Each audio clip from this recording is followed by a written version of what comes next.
Hi guys, so today we're talking about editors or NLEs, and if you're getting into filmmaking and you want to get serious about maybe becoming an editor, there are a few editors out there to choose from, and I wanted to give my input as a commercial photographer that went to become a filmmaker and had to do a lot of editing on my own. My journey between the different editors that are out there, which one's good, which one is not so good, and which one ended up working best for me. So without further ado, the best editors of 2019. Alright, so moving on to Premiere Pro. Now for me as a professional stills photographer and professional retoucher, it was very easy for me to translate the skill set that I've gotten on the still photography side from Adobe Lightroom, Adobe Photoshop, and translate that to Premiere Pro. The color panel in Lightroom is almost the same as the grading panel that you find in Premiere Pro. And that is super useful when you're starting out because you can get your footage looking really good if you have that skill set from Photoshop and Adobe Lightroom. Another thing that Premiere Pro does really well is file management. You basically start a new project and you get all the media files that you want, but they still only point from the project to the actual location on your drive, which I think is really useful. If you then want to export your project, you can export only the clips that are used in a timeline, which saves a bunch of space. You can leave it off to your friend if they want to do something with Adobe After Effects, or you just have another person continuing to work on that project on another computer. Really useful for that. And another reason that you might want to choose Premiere Pro is that there are a lot of production houses out there that has Premiere Pro as their go-to NLE. So if you get your skill set working with Premiere Pro, it is very easy for you to come to a production house and start working right away. Alright, so moving on to Apple's Final Cut 10. Now Final Cut 10 is a Mac OS exclusive software.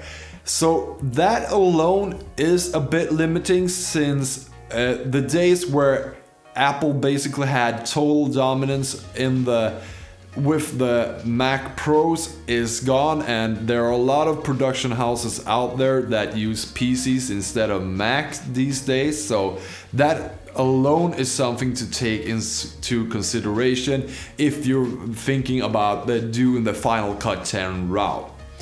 Now that being said, if you're just starting out like learning how to edit, Final Cut 10 makes a lot of sense, and especially if you're moving from something like iMovie.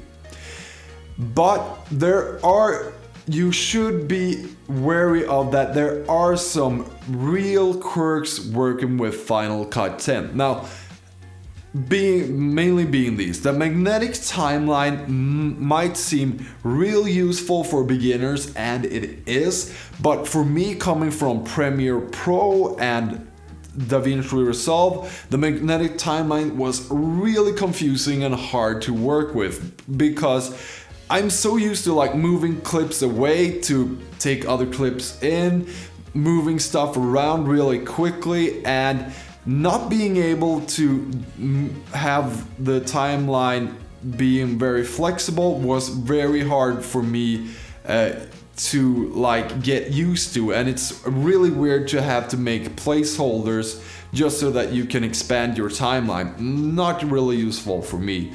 Also, like Apple being Apple, media management was also a bit weird.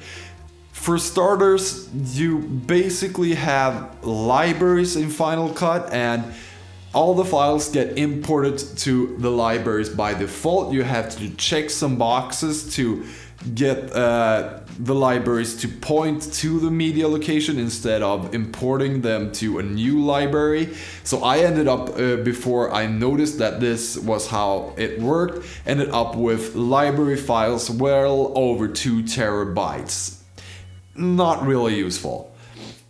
And also another weird thing is that if I wanted to go and find files that I already had on my like big hard drives, they wanted to import everything.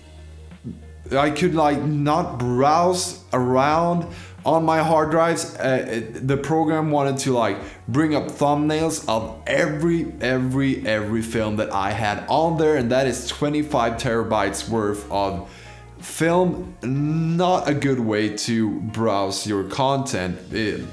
There may be other ways, but again, for me, coming to the program fresh, that was what I encountered, and that is not how the other NLEs work.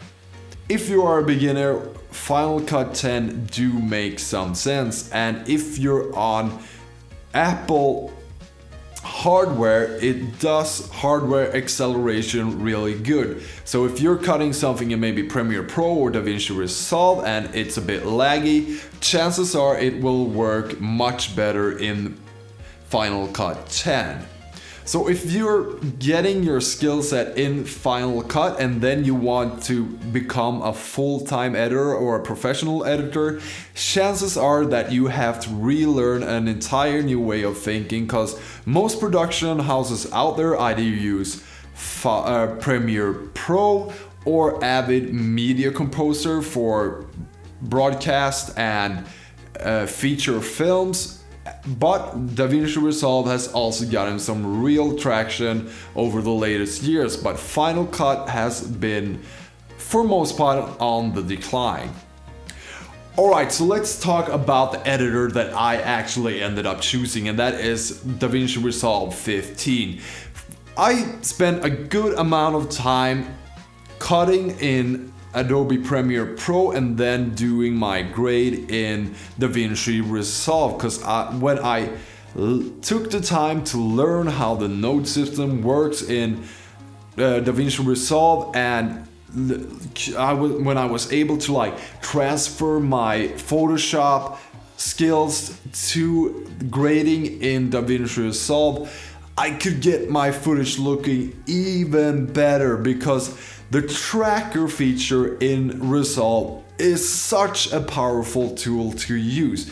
The ability to like track a person's face across a frame, isolate that and color grade just that face, or if you have another thing that's moving across the frame and you want to isolate that, draw your viewer's attention to that subject. It is very easy to do when you've learned how to track with the tracker in Resolve. And also, if there's stuff that you might not want to call your viewers' attention to, you can track that and dial it down. Super useful for getting your footage looking really good. And that means that file management in Resolve is almost, I would say, on par with Premiere Pro. I still think Premiere Pro might have just a slight edge when you're working in teams when it comes to file management, but overall DaVinci Resolve is really good. And again, if you're looking to become a professional, either colorist or to some degree an editor, there are a lot of production houses out there using Resolve, especially for the color grading part, but Resolve has gotten some real traction over the later years, and for good reason. They have greatly improved how the editor works in Resolve. And with the latest edition of Resolve, where they added a Fairlight audio page and the Fusion page, you're now able to have really professional audio workflow and also effects workflow. So Resolve has gotten really powerful and is now, I think, a very complete product. And the best thing with Resolve is that it's free. I can't overstate how important that is. It's free, so you can get going with it right away and not spend a buck. I mean, that's amazing right there. Now there is a paid version of Resolve that lets you use the really good noise reduction filters, and there is also the ability to use more GPUs, but basically that's it. That's the difference between the free version and the paid version. Blackmagic Design is also really good at putting out tutorials out there for you to watch, so I would highly recommend starting out with Resolve. It is the best place for people to start if you're looking to get serious with your editing. So thank you guys so much for watching. I really want to know, what are you cutting on right now? Have you made the move from Premiere Pro to Resolve or to Final Cut, or if you moved to Final Cut, or have I gotten the Final Cut thing like all backwards? But if you found this video helpful, consider subscribing to my channel, give the video a thumbs up, and I will see you guys in the next one. Bye.